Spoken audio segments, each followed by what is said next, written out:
शास्त्रात आरूढ स्थिती सांगितली आहे. गुरुदेव, तुम्ही खूप सांगितलं. श्रीमन निजगुण शिवयोगीच्या परमानुभवदे या ग्रंथाच्या 6व्या संधीतील 8वे सूत्र काढा. हां, अल्लम्मा वाच अशी आज्ञा दिली. अल्लम्माने वाचायला सुरुवात केली. परमानुभवबोधे या ग्रंथाच्या 6व्या संधीचे 8वे सूत्र पहा. त्याचा भावार्थ सांगतो. द्वैताद्वैतव नुरिदवननुभवी कृत्य जातविल्लदव आरूढनो. आधीच्या सूत्रात अभ्यासीचं लक्षण सांगितलं. आता अनुभवी आणि आरूढचं लक्षण सांगत आहे. साधक सत्याची अनुभूती पाहिजे तर ह्या क्रमाने जायला पाहिजे. मुमुक्ष व्हायचं, साधन संपन्न होऊन अभ्यासी होऊन अनुभवी व्हावं लागतं. मुमुक्षूला एकच एक इच्छा असते, सत्य मला कसं मिळेल. गुरुमुखाने श्रवण झाल्यावर अभ्यास करणे महत्त्वाचे आहे. मुमुक्षूला द्वैतात वैराग्य आणि अद्वैत शास्त्रामध्ये रती राहते.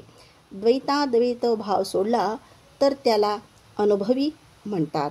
स्मृतिमात्र दिनदात्मरती सुखवाय सगतियोदर दवळट्टू चलिसदे मतियोळदार ते समते चित्त दोळिरे सती तिळी अनुभवी अवनेंदू.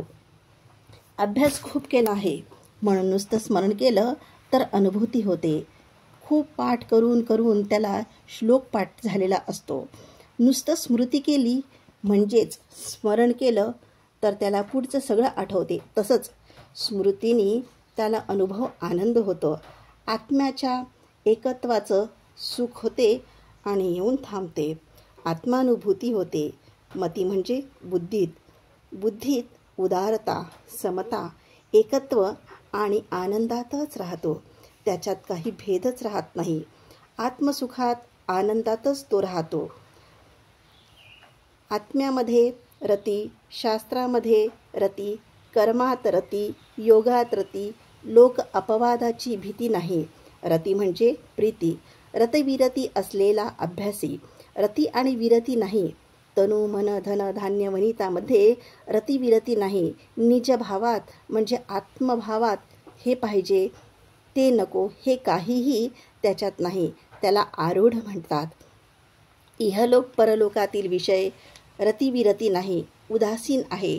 तो निर्विषयी आहे. तो आरूढ. प्रवृत्ती निवृत्ती कर्मात समस्त विषयात संकल्प नाही, विकल्प नाही. हे पाहिजे नाही, नको असंही नाही. स्वतःमध्ये तो आहे. समस्त भाव म्हणजे ब्रह्मभाव. अस्ति, भाती, प्रिय, समत्वभाव म्हणजे नामरूप न पाहता सर्व प्रपंचात ब्रह्म पाहणाऱ्याला आरूढ म्हणतात. दुःख येऊ नये असं नाही, त्याला ते दुःख वाटत नाही. ऊन लागत नाही असं नाही, त्याला त्याचं काही वाटत नाही. त्याचं पोट भरलं आहे. त्याला करणीय म्हणजे करायचं काही नाही. पूर्णानंदात आहे. घनचित अविरळ आनंद. कुठेही आनंदाची त्रुटी नाही. चैतन्य स्वरूपात आहे. संकल्प विकल्प नाही. निर्विकल्प निर्द्वंद्व आहे. अशा स्वरूप स्थितीत राहणारा आरूढ आत्मानुभवी आहे. त्यानंतर अल्लामा ओळीने वाचून आरूढ पदाच्या स्थितीचं रहस्य सर्वांना समजल्यासारखं झालं. ते स्वतःला उपदेश, जागृतता, आशीर्वाद अशी भावना सिद्धारूढाने केली. गुरुदेवांनी त्या पदाचा अर्थ, रहस्य यथावत सर्वांना अंतःकरणावर बिंबवल्यासारखं केलं. सिद्धारूढ, तुझं कार्यक्षेत्र वेगळंच आहे. त्याच्यापेक्षा पहिले तीर्थयात्रा, पुण्यक्षेत्र यात्रा कर. आज्ञा गुरुदेवा. गुरुवाक्याला प्रत्युत्तर नाही. स्वतःच्या स्थितीला च्युती नाही. गुरुदेवा, मग कशाला तीर्थक्षेत्राचं मायावर्ण? निजगुणाने आश्चर्याने विचारलं. निजगुण, तीर्थक्षेत्र यात्रेने सिद्धारूढांना पुण्यसंचयाचं भय नाही, बंधनही नाही. त्यापासून त्याला काही व्हायला पाहिजे असंही नाही. त्या तीर्थयात्रेला त्याच्या सन्निधानाने पुण्यसंचयच होईल. त्याच्या पादस्पर्शाने ते पुण्यक्षेत्र पुनीत होईल. कितीतरी लोकांचा हा उद्धार करणार आहे. म्हणून संचार. सिद्धारूढ, उद्या तुझा प्रवास. गुरु शिष्याच्या मध्ये मोहाला स्थानच नाही. आज्ञा गुरुदेवा. सिद्धारूढांची अचल स्थिती पाहून सगळे भावपरवश झाले. वेदांत दुंदुबी दिगदिगंतरात पसरावी हीच तुझी गुरुदक्षिणा. भूत वर्तमान भविष्याच्या गर्भात जाऊन पाहात सांगितलेल्या गोष्टी अर्थपूर्ण झाल्या होत्या. त्याचं गूढ रहस्य समजून सिद्धारूढ पुलकित झाले होते. आज्ञा गुरुदेवा. शिरसा पालन करतो. माझ्या शेवटच्या श्वासापर्यंत मी परिपालन करेल. पुन्हा गुरुचरणांना नमस्कार केला. महामंगलाच्या समाप्तीत सगळ्या लोकांनी गजदंड शिवयोगींना आणि सिद्धारूढांना नमस्कार केला. प्रसाद घ्यायला सगळे निघून गेले. 1-2 कपडे, गजदंड शिवयोगिनीकडून विभूती एवढंच भरून घेतलेली झोळी आणि आशीर्वाद घेऊन सिद्धारूढांनी गुरुचरणांना नमस्कार केला. गुरुशिष्याचं ते आलिंगन. स्नेहितांनाही रडतच निरोप दिला. शिव अज्जा गदगदित होऊन हर्षित झाला. वृद्ध लहान सगळे जाऊन ये म्हणाले. रडत असलेल्यांच्या सोबत रडून, हसत असलेल्यांच्या सोबत हसून, त्यांच्यासोबत त्यांच्यासारखंच राहून सिद्धारूढांनी पुढे पाऊल टाकले. गुरुदेवांनी मौन होऊन हात हलवत सिद्धारूढांना निरोप दिला. गुरुबांधवांनी जाऊन ये असे म्हटले. आईवडिलांना सोडताना छोटा सिद्ध जसा निश्चल मनाने चालला तेवढ्याच अचंचलतेने हा पुनर्जन्म दिलेला गुरुमाता, गुरुपिता, गुरुबांधवांना सोडून चालल्या. कोवळ्या उन्हात अंधाराचा अनुभव, हृदयात कळवळ, मठात भणभण. सिद्धारूढ तेथून आता दीर्घयात्रेसाठी निघून गेले. गुरूंनी दिलेली परमज्योती घेऊन सिद्धारूढांच्या प्रकाशाची यात्रा पुन्हा सुरू झाली. गुरुच्या स्थानात जायच्या आधी, गुरुकृपा व्हायच्या आधी ती यात्रा अग्नियात्रा झाली होती. त्या अग्नियात्रेमध्ये आणि या प्रकाशाच्या यात्रेत खूप अंतर आहे. तेव्हा भ्रांती होती, आता शांती आहे. तेव्हा सुखदुःख होते, आता सुखदुःख सगळं आनंदच झाले. तेव्हा जग दिसलं, आता लिंगच जग झालं. तेव्हा स्वप्नात स्वप्न, आता जागृतात जाग्र. तेव्हा स्वतः भोगलेल्या दुःखाची गणनाच नाही, आता दुःख भोगून जीवाला संतोष द्यायचा. शतशतमानाचा भार खांद्यावर घेऊन स्वतःला झालेल्या दुःखाच्या ध्वनीला सिद्धारूढांचं हृदय प्रतिस्पंदन होत होतं. वाणी नीतीमध्ये जाणलेलं सत्य एकरस झालं होतं. प्रारब्ध लीला पुरुषाने दाखविलेल्या दिशेकडे यात्रा चालली. प्रशांत मुखावर प्रौढ तेज होतं. अखंड ब्रह्मचर्याचं ओझ होतं. गुरुभक्ती, निर्विषयत्व, कोपरहित, ब्रह्मज्ञानपरत्व, निस्पृहता हे पंचव्रत रहित पंचप्राणात ठेवून नित्यशुद्ध झालेल्या सिद्धारूढांनी गुरूंनी सांगितलेल्या यात्रेला प्रारंभ केला.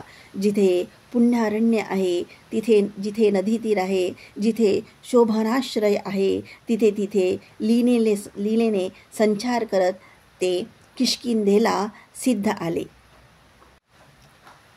तिथे असलेलं विरूपाक्ष आणि सुंदर मूर्ती हेमकोटी पाहात वशिष्ठाश्रमाला येऊन तिथे अखंडानंदात म्हणजे ध्यानमग्न होऊन 3 दिवस राहिले.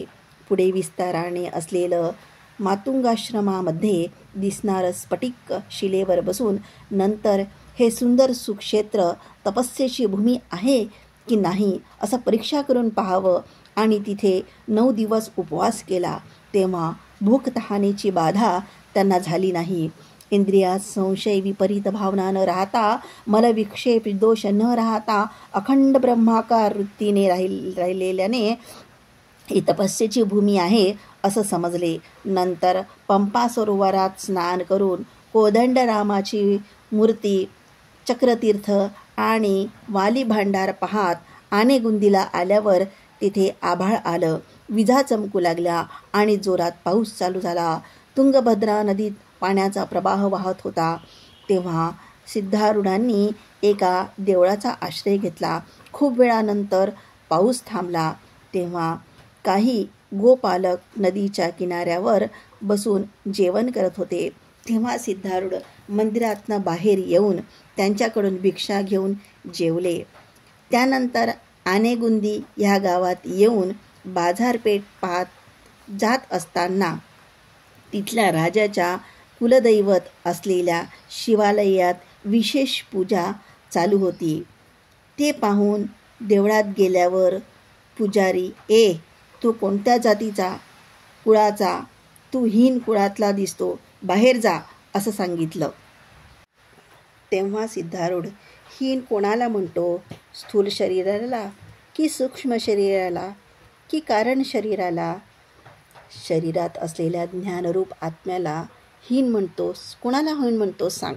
सगळेच हीन स्थानातूनच जन्म घेऊन हीनच खाऊन वाढतो. विचार केला तर स्थूल शरीराला हीनता श्रेष्ठता सिद्ध होत नाही आणि लिंग शरीराला हीनता श्रेष्ठता सांगितली तर सिद्ध होत नाही. कारण स्थूल शरीरात संकल्प विकल्प करत स्वप्नाची रचना करत सर्वात राहणारा इथे ब्राह्मण किंवा खालच्या जातीचा कोण सांग. आणि कारण शरीर म्हणजे गाढ झोपेत सुख सगळ्यांना सारखं आहे. तेव्हा ब्राह्मण कोण, शूद्र कोण सांग. आणि आत्म्याला सांगितलं तर नित्य सर्व कार्यात राहून सर्वांना प्रकाश देणारा, 3 अवस्थांना जाणणारा पूर्णात्मा, त्याला शूद्र अथवा ब्राह्मण सांग. असं सिद्धांनी विवरण केल्यावर तो ब्राह्मण हा कोणी ब्रह्मज्ञानी आहे असं समजून आपल्या राजाला सांगायला पाहिजे असं म्हणून तो तिथून राजमहालात गेला. राजाला देवळात घडलेली घटना सांगितल्यावर राजा आपल्या एका सेवकाला बोलवून रथ देऊन त्या यतीला म्हणजेच संन्यासीला घेऊन ये असं सांगितलं.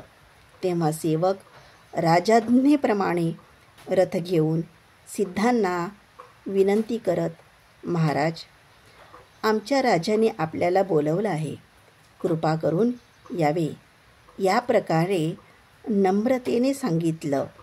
तेव्हा सिद्ध म्हणाले, हा जड देहच रथ आहे. इंद्रिय चालणारे घोडे आहेत. मन लगाम. या रथाला चालवणारी बुद्धी सारथी आहे. या रथावर बसलेला आत्मा रथिक आहे. असा रथ असल्यावर दुसरा रथ ब्रह्मचारीला योग्य नाही. म्हणून मी येणार नाही, जा. तेव्हा सेवक, महाराज, आमच्या राजा प्रजेला मुलासारखं पाहतो, धर्माने राज्यकारभार करतो. मोक्षाची अपेक्षा असणाऱ्या त्यांनी गावातील पंडितांना बोलवलं आहे. त्यामध्ये कोणाचं मत श्रेष्ठ, कोणाचं मत योग्य ते स्वीकार करायला योग्य आहे की नाही. आणि आता अनेक पंडित आलेले आहेत. आपण आल्याचं आमच्या राजाला माहीत झालं आणि त्यांनी आपल्याला बोलवून आण असं मला सांगितलं. कृपा करून चलावे महाराज. तेव्हा सिद्धारूढ रथावर बसून त्यांच्यासोबत जायला तयार झाले. रथावर सिद्धारूढ चढले आणि त्याच्यासोबत जाऊ लागले. सुंदर राजमहाल आल्यावर सेवकाने राजाला सिद्धारूढांना घेऊन आल्याचं सांगितलं. सिंहासनावर बसलेला राजा उठून चालत येऊन सिद्धारूढांना नमस्कार केला आणि त्यांचा हात धरून त्यांना आपल्या आसनाच्या बाजूला उचित आसनावर सिद्धारूढांना बसवलं. तेव्हा तिथे असलेल्या पंडितांनी हे पाहून या भिकाऱ्याला आपल्या बाजूला आणि आसनावर बसवलं असं आपापसात बोलत होते. नंतर राजाच्या आज्ञेप्रमाणे सर्व रथावर बसून चिंतामणी आश्रमाला जायला निघाले.